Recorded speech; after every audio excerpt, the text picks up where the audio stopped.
Well, today I'm talking to Professor John West, who is an extremely distinguished physiologist who probably is the most well-known lung physiologist in the world.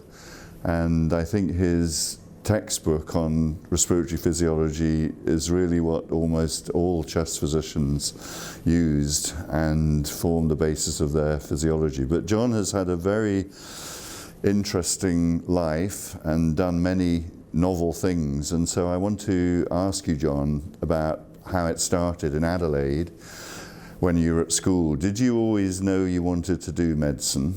No, I did not. In fact, I was much more interested in high-energy physics, particle physics, when I was at school. I was fortunate to have a very good science master, a man called Ray Smith. I often mention that because a lot of people don't realize how important an early teacher can be. But Ray Smith was the teacher in our final 2 years of high school, and he had a wonderful way of explaining things, and I still remember the way he did that. So I was interested in particle physics, but the way it went in Adelaide is, which I won't elaborate on, but if you did well enough in the leaving honours course, then you could get a bursary to take you through any course in at the university. There was only one university in Adelaide at the time, the University of Adelaide. And I got a bursary, and my father was an orthopedic surgeon and my mother was a nurse, and that may have had something to do with it. At any event, I went into medical school, which incidentally I did not like. Really, why? Because we were taught poorly. Now, I hope no one's listening who's will remember those times, but we were taught poorly. This was this was before there was an academic unit of medicine or surgery. We had no professor of medicine, no professor of surgery. And we were taught by so-called honoraries who were on the staff of Royal Adelaide Hospital, and they would show up, it seems to me, when they felt like it, you know, and it was a very poor system. I should hasten to say that very shortly after that, the academic units were instituted, and my sister, who went through medicine 2 years later, had chairman, a professor of medicine, professor of surgery, so it changed. But you did some early clinical posts in Adelaide. Yes, well, I did 1 year of the required internship, and then I went to London. I've always been a great Anglophile, and I was anxious to get to London, and in those days it was very easy to do that. I say easy because you could be registered with in London immediately. Well, within a week I was registered in the UK. Very remarkable. A wonderful privilege. Long since gone. No, you can't do that anymore. But it was wonderful because I knew I could make a living doing locums in London, which I did for a few months. And you were in the UK for 15 years or so. 15 years altogether. What happened when I arrived in London, I thought having an honest face, you know, would be perfectly satisfactory to get a good job. I went to see Dick Bayliss, who was a very eminent physician. The Queen's physician. He was the Queen, physician to the Queen. The King's physician. Absolutely. And I had only one contact in London, which was him, because I had a cousin who'd worked at Hammersmith Hospital and knew Dick Bayliss. So my cousin, Bob West, said, go and see Dick Bayliss, which I did, and he was very good to me. He gave me tea in the lower medical corridor at Hammersmith. And then he said, of course, you haven't got a hope of getting a decent job. You're so green, you know. We have people doing a house physician job at Hammersmith who've got their membership. So he said, what I would suggest is that you go out and work with somebody who's been at Hammersmith. And he chose Harry Kopelman, whether you know him. He was mainly a cardiologist, I think, but a general physician who worked at St. Margaret's Hospital in Epping. And so I spent 6 months out at Epping and got on very well with Harry Kopelman. And he wrote, I guess, a nice supporting letter. And eventually I got into the house staff at the postgraduate medical school, not Royal in those days, postgraduate medical school. And so you practiced clinical medicine at Hammersmith. Absolutely, and then absolutely. You started getting into research there. Yes. What happened was this. I was with a man called Cuthbert Cope, an endocrinologist, on wards B5 and 6. I can remember it vividly. The old Nightingale wards, you know, I'm sure they're still there. They're probably still there. And at the end of that time, I was wondering what I should do with my life because I didn't know. And I asked Cuthbert Cope. He said, well, on the other side of the ward, we have Charles Fletcher. And so why don't you talk to him? Because I said I was interested in physical principles, pressures, flows, that kind of thing. And I talked to Charles, and he said, well, you know, you could go into cardiology perhaps, but why don't you go into pulmonary medicine? Because we're starting a new program at Hammersmith in a year or so. We're building a special respiratory mass spectrometer, and we have Philip Hugh Jones coming, and we're going to develop a very strong program, which was the case. He said, why don't you go down to South Wales to the pneumoconiosis research unit, which incidentally he started a couple of years before, so he was very familiar with it, of course, and worked there for 6 months or so, learned some physiology, and pulmonary physiology, and come back to Hammersmith, which is what I did. And it was one of the best 6 months. It was 6 months or a year, but it was one of the best periods of my life, because it was a medical research council research unit, and I just loved it. Mm. Well, Charles was a remarkable man, wasn't it? Yes. What was it like working with him? Because he could be quite difficult. Yes, I didn't so much work. He was chief of the pulmonary clinic, the business there. Philip Hugh Jones really was the person immediately above me. I should tell you an anecdote there about Charles Fletcher. I'm very interested in music, and I used to sing a lot. And Charles was on the board of the Bach Choir in London. It's a very eminent choir. Mm. And so with his help, I was able to get into the Bach Choir, which was a wonderful experience. Mm. However, the man who was running it at the time, and whose name I've typically forgotten, he retired, and David Wilcox from Oxford came down, yes, re-auditioned everybody, and immediately ejected me. Because I mean, I'm an enthusiastic amateur, and the choir, I should say, has become semi-professional. I mean, they go all over the world, and they've made lots of recordings. A friend who sings in it. Yeah, so but it's an extremely good choir, and it was really beyond me. So what research did you take on there? So what happened, I had just all the luck in the world. First of all, when I got back to Hammersmith, Kemp Fowler, who was another Australian from Sydney, had just finished building the first mass spectrometer specifically for respiratory problems. Mm-hmm. And so we were able to breathe into this thing, and it would write out the PO2 and the PCO2, and we became very interested in the information you could extract from expired gas. And I'll tell you another little anecdote. Only a few years ago, five or 6 years ago, Kim Prisk, who's is a colleague of mine, wanted to look at ventilation perfusion inequality on Spacelab, the astronauts in space, and they used the same technique as we developed in 57, I think it was. So it's still going strong. So that was very useful. That was I got a great deal of mileage out of that. But even more important... Is that where you learned your physiology? Well, I learned my physiology down at the pneumoconiosis research unit. Yes, there were a lot of people there. That was an interesting group. They were mainly from the Air Force group. Terrible with names now. And I just forgotten it offhand. But anyway, there was an Air Force group during the war, and they'd done a lot of respiratory physiology, and a number of those came down to Llandoch, as it was. John Coates was there, and a number. John Gilson was the chief of the thing. They're all very eminent people. Incidentally, people said I'd love to meet the Welsh when I was there. Well, I never met a Welshman. It was an English enclave, you know. in South Wales. No, it's extraordinary the sort of chance things that happen to I you, know, isn't it? yeah. That you get lucky sometimes when people come together. Yeah. Well, now let me tell you what happened at Hammersmith. You see, the cyclotron came online while I was there in about 56, 57.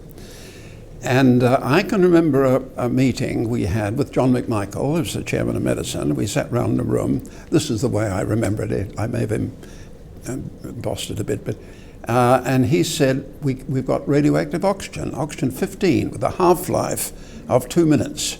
Can anyone think of something to do with it? So we said, we'll inhale it, which we did. And when we did, we found that if you held your breath, the rate at which the radioactive oxygen was removed from the top of the lung was very slow, very fast from the bottom of the lung. And so this was the first clear indication of the topographical distribution of blood flow. And I spent a number of years working on that. Yes. And I think you also worked with Colin Dollery at Yes, some time indeed. when you were at Hammersmith. Yes, Colin was in the pharmacology area. But I worked with Colin, yes, and he became interested in the radioactive oxygen material, and we did a lot of work together, yes, absolutely.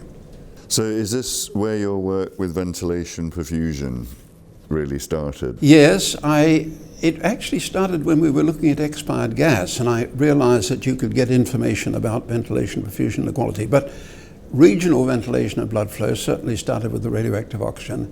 And I fell in love with ventilation, perfusion, and equality. I mean, it just turns out to be a very fascinating area of physiology. It's rather complicated, and it was so complicated I didn't understand it, so I wrote a book about it, and it's called Ventilation, Blood Flow, and Gas Exchange. It's the first book I ever wrote, published by Blackwell.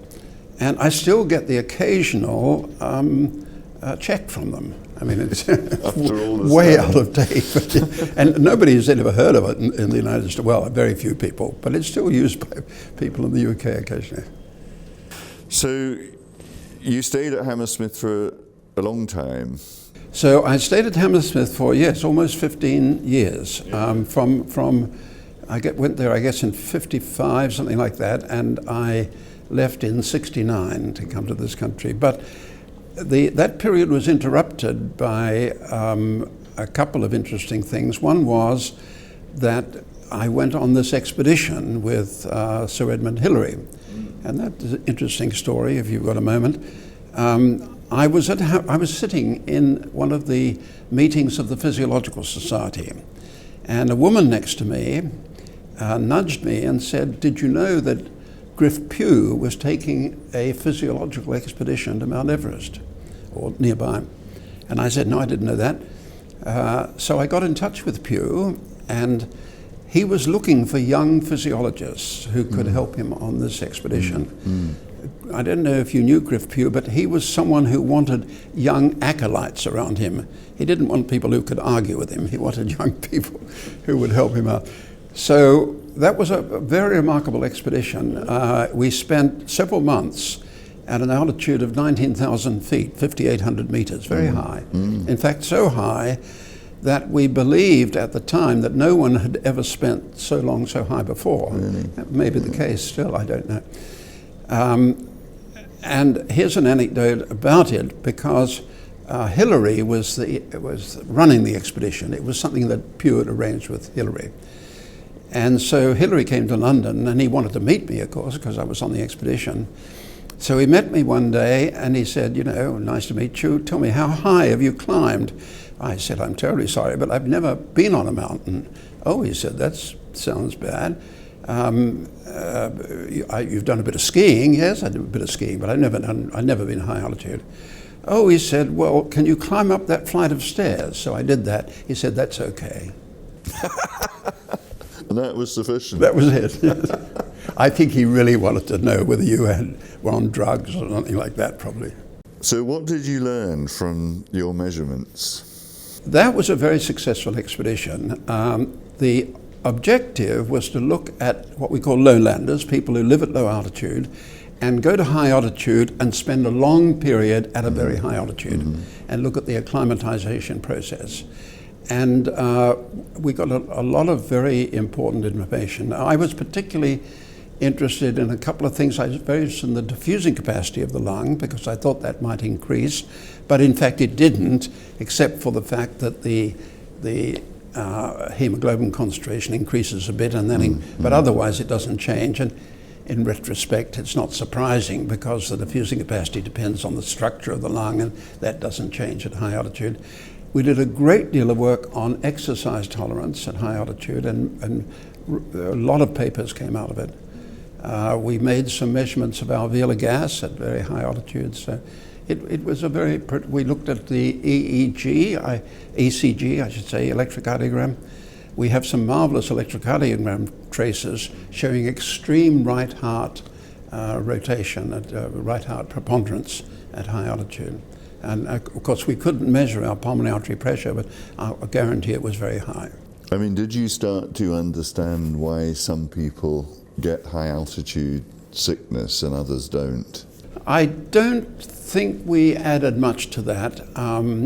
The objective was to look at lowlanders and see what's happening at high altitudes. We didn't do that. I did one little thing that came out because it's relevant today, is that we had Sherpas with us. We didn't make many measurements on the Sherpas because that wasn't the objective.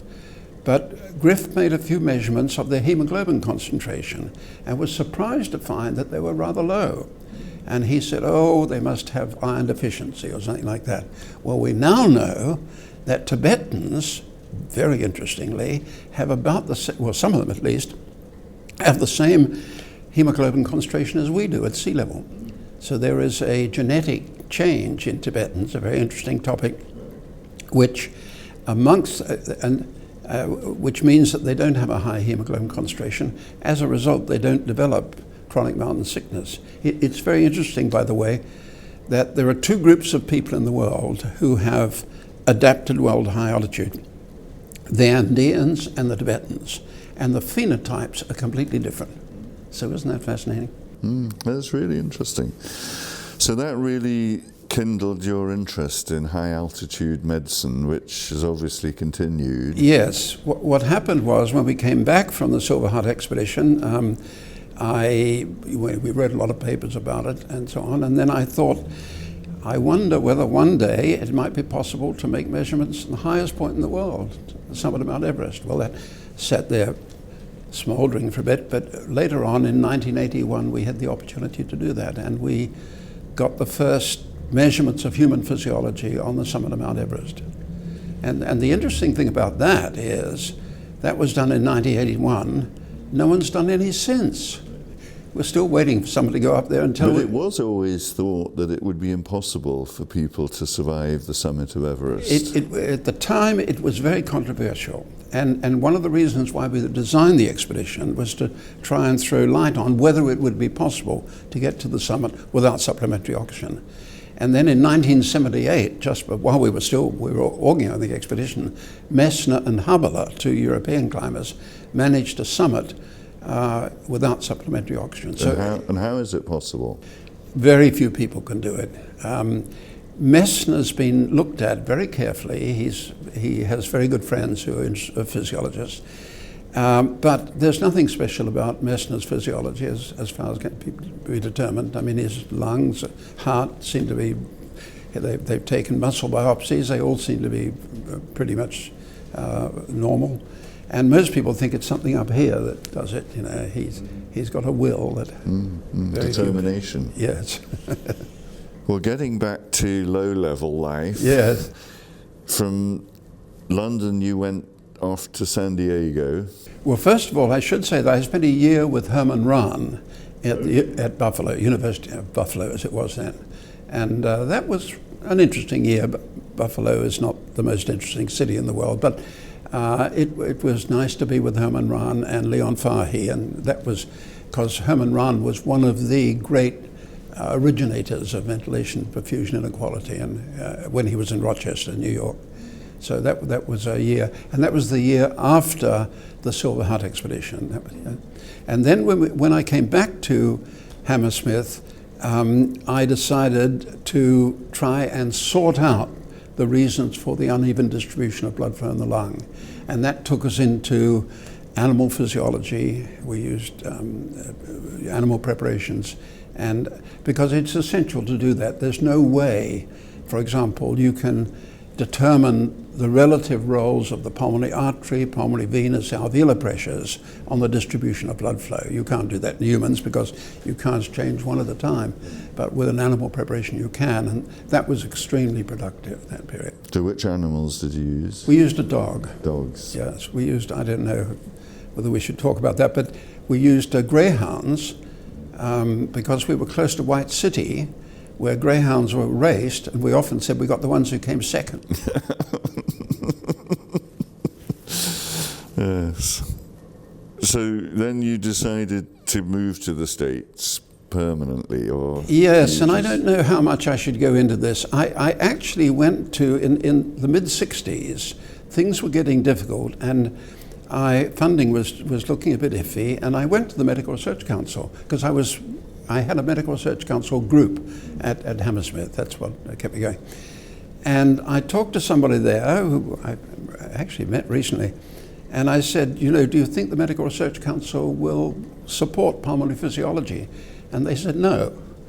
And the reason they said no was they'd already spent a large amount of money doing that at the pneumoconiosis research unit. They'd done a lot of physiology as well as sorting out the cause of pneumoconiosis in coal workers. They did a wonderful piece of work. It turns out the right way to stop it is to stop the dust, but they did. That was a very important contribution. But the Medical Research Council didn't sound very positive, and so I thought a bit, and then I thought, well, that was the space program was just in the middle of the space program in the mid-60s. And so I thought, well, it would be very interesting to get a foot in the door in the space program and see what happens to the lung in the absence of gravity. Thought that would be interesting. I had one contact, a man called John Billingham, who was from the UK but had moved to NASA.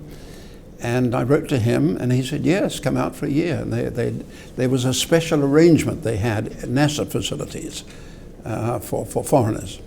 And so I spent a year with them, and a very productive year. While I was there, John Billingham said, well, why don't you put in an application to measure pulmonary function in space? Well, that seemed like a very strange thing to do. They weren't the least interested in that. They were interested in getting a man to the moon and back again safely. It was a much bigger problem than pulmonary function. But I put in the application. It was funded. In the late 60s, early 70s, money was just floating around, It was quite different from what it is today. And while I was at the Ames Research Centre, actually it's just down the road from here, in the peninsula here, while I was there, I went to a meeting. You'll know the meeting. It's at Aspen. They have a meeting every summer. And I met Avril Liebau, who was a pulmonary pathologist. He was at Yale and a great Anglophile. And I knew him he used to come to London every now and again. And he said, did you know that there's a new medical school being put together in San Diego? Well, I said, I didn't know that. In fact, I've hardly heard of San Diego. I said, oh yes, he said, there's a university there and they're going to put in a new medical school. Would you be interested? Well, I said, I have no idea. So he wrote to the cardiologist who wrote the book on cardiology. What's his name? Brownwald. Eugene Brownwald was the first chairman of medicine at the new medical school, and he had me down, took the flight down to San Diego, and they gave me an offer I couldn't refuse. Amazing. Yeah. And so you started the pulmonary department there? I should tell you, they were looking for somebody on the interface between medicine and physiology. Mm-hmm. And the reason is that this new medical school was not going to have any basic science departments. It was quite controversial at the time. But a man called Ravel, who had a lot to do with starting the medical school, said, look, we're going to put the medical school on the campus. We have wonderful biology and other biochemistry and so on campus, have very strong departments. he said, we'll get the preclinical stuff from the campus. We don't need preclinical departments there. But Brownwood said, well, we do need people who can bridge the gap, between physiology and pulmonary medicine. And it's an area where I feel very comfortable, I did a lot of clinical medicine in my time, but I get my kicks out of physiology, So he gave us this offer. My wife, by the way, didn't want to come because we were taking the San Francisco Chronicle, which is the local newspaper here, and they had a man writing for it, and any San Franciscan can probably remember who he was. I've just forgotten his name. And he hated Los Angeles. He hated anything to do with Southern California. So my wife read all his columns and said, no, we're not going to go down to Southern California, terrible place. Anyway, we took her down to La Jolla, and she said, well, this is nice, and we've had a wonderful period there. We went there in 1969. I taught the first year medical class there, and it's been a wonderful time. Yeah. So tell me about how the San Diego research developed. Pulmonary research? Yes. Yes. I mean all your VQ Well, now you said, work. you asked me whether I was invited to the pulmonary division. I was not, because they already had Kenneth Moser. Oh, yes. Moser, who was chief of pulmonary. He was a good friend of Brownwood's from Washington, D.C. And, Brownwood was at the NIH for many, many years. I mean, that's an interesting story in its own right, because he actually had not spent much time in a medical school, apart from being a medical student. He'd been at the NIH, and so, his familiarity with teaching in a new medical school was not tremendous. But so Kenneth Moser was here at the time, and I came, and of course I have a strong interest in pulmonary, but it was the same kind of situation we had at Hammersmith. Now I've blocked on his name. The pulmonary man at Hammersmith. Peter Stradling. No, not Stradling. He was there, but he was in the chest clinic. Neil Prade. No, not Neil, but his boss, the man who went to Canada, went to... Moran Campbell. Yeah, Moran Campbell. Moran Campbell was chief for pulmonary, and we got on tremendously well. I mean, I talked about the physiology, he talked about the more, and of course he was a very good physiologist as well as being a good clinician, so we got on very well. Sadly, I didn't get on all that well with Kenneth Moser. It wasn't a big deal, but I didn't. Anyway, we had our own unit. What we have is a division of physiology within the Department of Medicine, and of course all the divisions there's still no Department of Physiology, but all the divisions have very good physiologists. I mean, the cardiology division has extremely good physiologists. So does renal. I mean, I could list the names for you, but I won't. So the fact that we don't have a Department of Physiology doesn't matter all that much, because you can teach physiology to medical students using the expertise of people from clinical departments. A number of them have PhDs, they're not necessarily MDs, but there are people like Fanistil and John Ross and so on. I mean, Brownwood was an excellent physiologist. I mean, so it can be done. Well, talking of teaching, your book on respiratory physiology must be the most widely used textbook in pulmonary medicine. How did you come to write that? I wrote it because when I started lecturing in San Diego, I realized that, first of all, I didn't know anything about teaching physiology to first-year medical students. I taught physiology at the postgraduate medical school, but of course they were all postgraduates. And having to teach it from the beginning to people who'd just come out of college was a completely different challenge.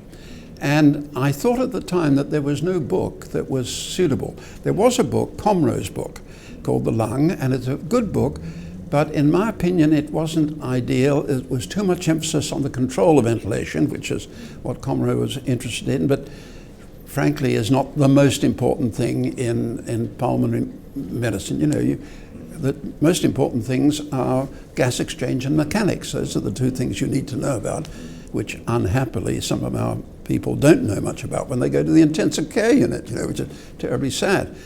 So I sat down and read the book. And first of all, it was just lecture notes, and then and because I wrote it from scratch in the sense that I knew physiology well, but there wasn't something suitable for early medical students. And it's been copied a number of times. Well, I think many people are very grateful that you wrote that book, which was so easy to understand. It's easy to understand, and it's short. I think people had found it a very difficult topic, but your diagrams are legendary and still used today, actually. Yes. Well, the book is still going strong. We just brought out the 10th edition, actually. Yeah. Yes. But this one I've done with a younger co-author. I must tell you the anecdote. So I said to the publishers, time for a new edition. Oh, they said yes.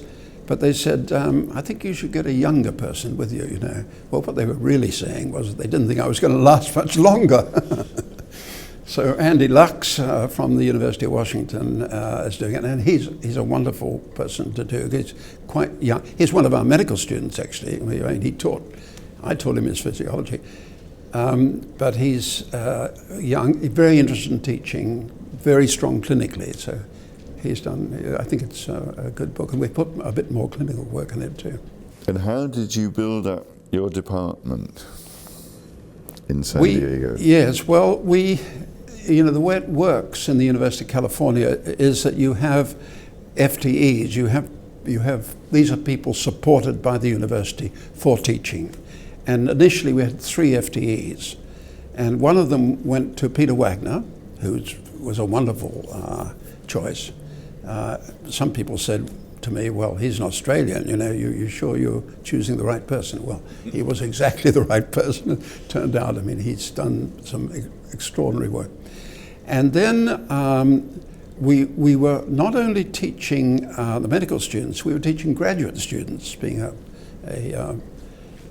physiology group.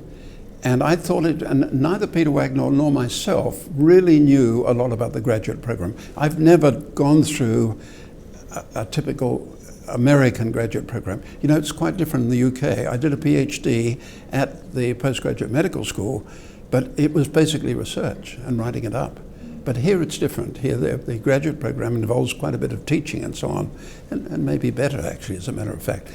But so I recruited Frank Powell because he's a PhD, strong physiologist, particularly in comparative physiology, done a lot of work on the avian lung. And he came down from UC Davis, and he's actually running the division right now. And you're still active in research. Oh, yes. What are you working on now? I've got a number of projects in the works at the present time. In fact, I'm extremely busy right now. Let's see, where shall I start? One of the things I'm particularly interested in, I continue to be interested in high altitude physiology and medicine. And we're developing I'm popularizing a technique of what we call oxygen conditioning. And I'm very excited about this.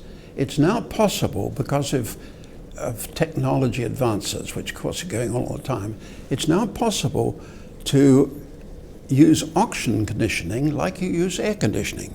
And the analogy I like is with a school or anything you like, office in Texas in the summer, where of course it's air conditioned. It'd be absolutely impossible to work. I've been down in Texas with the NASA group during the summer, and it's inconceivable that you could do any work because it's so fiercely hot, In fact, you go from an air-conditioned car and you run quickly into the air-conditioned building, Now, you can actually do the same thing now with oxygen conditioning. You can add oxygen to the air in a room or a building, and you can bring down the physiological altitude. And I think that's got a tremendous future. I really do. Yeah. There was a recent article by a Swiss group where they showed that school children, had some cognitive impairment at quite moderate altitudes. They went on the Jungfraujoch,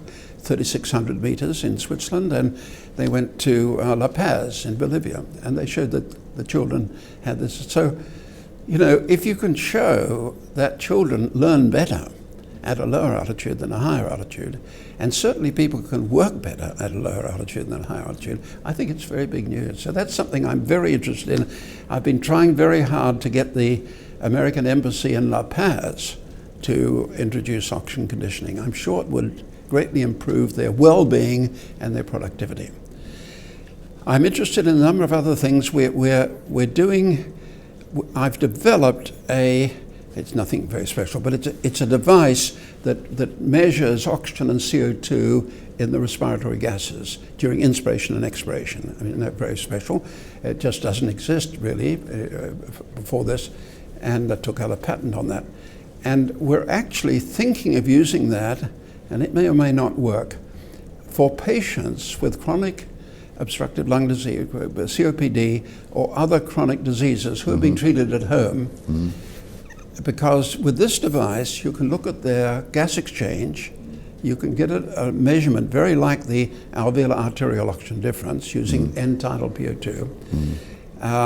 And in addition to gas exchange, you can measure their mechanics using a simple device where they measure the FEV, and you can have them tap in some of their symptoms, and that information goes to a central agency, and people can look at it, and maybe we can prevent some of the. We can look at some of the exacerbations and prevent readmissions. I mean, that's an idea that we're working on. We use the same kind of device in a completely different environment. You probably don't know that pilots of very high performance fighter aircraft, they occasionally develop periods of confusion, and nobody knows why. I was on a panel where they were looking at, there's an aircraft in this country called the F-22, very high performance aircraft, and they lost one of them because the pilot apparently became confused, and nobody knows about it, and nobody knows the cause. I was on a panel where they were discussing this, and they were giving the information they had, and they said, you know, what do you think the reason is? I said, look, this is a complete waste of time. We've got all these measurements on the aircraft, nothing on the pilot. Nothing is known about the function of the pilot. I mean, it's bizarre. It really is. And when I've told people about that, they said there's nothing special about that. That's been true since World War I, you know. So what we're doing is developing this simple device so that we can measure the inspired and expired PO2 and PCO2 during flight. It's very important that it doesn't interfere with the pilot in any way. It's actually a capillary tube that comes down from the bottom of the mask. Anyway, that's something we're working on. Yeah. So it's really good to hear that you're still so productive in research. I'm still working. And you've never lost your enthusiasm. No. So what advice would you have, John, for a young researcher now? What should they be doing? I think the most important thing is to latch on to something that you're really interested in. I think that's the most important. Because what you're interested in is going to give you the most satisfaction when you do it, and you're likely to do it better than something else, you know. Now, hopefully the thing you're interested in is going to be important, you know, in the medical area, you know. But there are lots of areas like that, there are lots of projects like that, and that's what I think. You know, sometimes people ask me, you know, take pulmonary physiology as a good example here. I often get the question from people who say that, do you think there's a future in pulmonary physiology? Because so much has been done and molecular biology is making such terrific strides and so on. I say, look, don't worry about it. Pulmonary physiology is the basis of the intelligent practice of medicine, of pulmonary medicine, and it always will be. Well, it's now called functional genomics. Yes, that's right. And you know, we have these young guys who go into the intensive care unit, and they're terrific on genomics and so on. But you know, what the patients want, what you need to know about is gas exchange and mechanics. Yeah. Well, you actually need all of it. Yes. I mean, that's the way forward. Well, it's been a really interesting conversation, and you've had a very productive and successful career. And I'd like to thank you very much, John, for telling us about your career and the stories during the course of it. So thank you very much. Pleasure, Peter. That was great. I love the anecdotes. No, but the anecdotes are the really good Yeah, make sure to keep the jokes in. That's some amazing stories. That's I know. No, but they're really, that's what people are going to look at. Yeah, I know. Right. Well, that's what they want. You know, They want that. They want to see what is it that makes somebody. Yeah, and the personalities that you How many people come have done across. research on Everest? You know, that's fantastic. Yeah, that's really interesting stories. I didn't get round to mentioning the YouTube things. You may be familiar, because they're helping an enormous number of people. You know, the first YouTube I did, which is on structure and function, has had 100,000 hits. Really? And I get these emails from countries in Africa I've never heard of. 100,000. 100,000, Really? yeah. And climbing, I think it's 150,000 now. Wow. Yeah, so a lot of people are using them. And, Well, and you wait till this comes online, this interview. Because you're getting a lot of hits, aren't you, from these, because people are really interested in the story of people, aren't they? It's very difficult to get the sort of information you discuss in conversation in a written form, isn't it? Yeah, I don't think it's there. It isn't. And well, that was really good. That was excellent. And you've got all that. Absolutely. Good. And it's still going. I even got the YouTube bit. Yeah, when you guys kept talking, that in somewhere. A YouTube bit. That's really interesting. So you've been doing YouTube videos. YouTube, did you say? You've been doing YouTube videos. Yes, I have a number on the web. Okay. And they're all, free and so on. And I should tell you, though, that the thing about the YouTube ones is that now the medical students are watching the YouTubes in the bath, in a hot tub or something like that, and they don't bother to come to the lectures. Well, our medical students are terrible now in that they've come to expect to get copies of all the slides of all the talks, and they complain if people put the slides out of order, let alone if they add some new slide. I mean, it's terrible, isn't it? I know. They're so spoon-fed. I know. But in our day, we used to take notes, didn't we? Yeah. And the notes then reminded you of what you'd heard, and it's a much better way of learning, I isn't would it? think so. It's just totally passive now. So I think that's unfortunate. But the medical student is a very robust creature. I mean, I don't think it matters too much what you teach them. No, well, most of it is never used, does it? Do you remember all the anatomy that we learned? It's ridiculous. Which is completely ridiculous, isn't it? we did dissecting the hand, and which may be suitable for the 0.001% who would become a hand surgeon. No. But complete waste of people's neurons, isn't it? Our students now get 1/4 of anatomy. That's all they get. Yes, but that's about enough. Yeah. They just need to know where things are. Yeah, basically, exactly. And don't most they? of it is surface anatomy, Yeah, and where to point the X-ray tube and so on. Oh, I'm sure it's changed completely now. Yeah. Good. Well, that was really good. Okay. Great.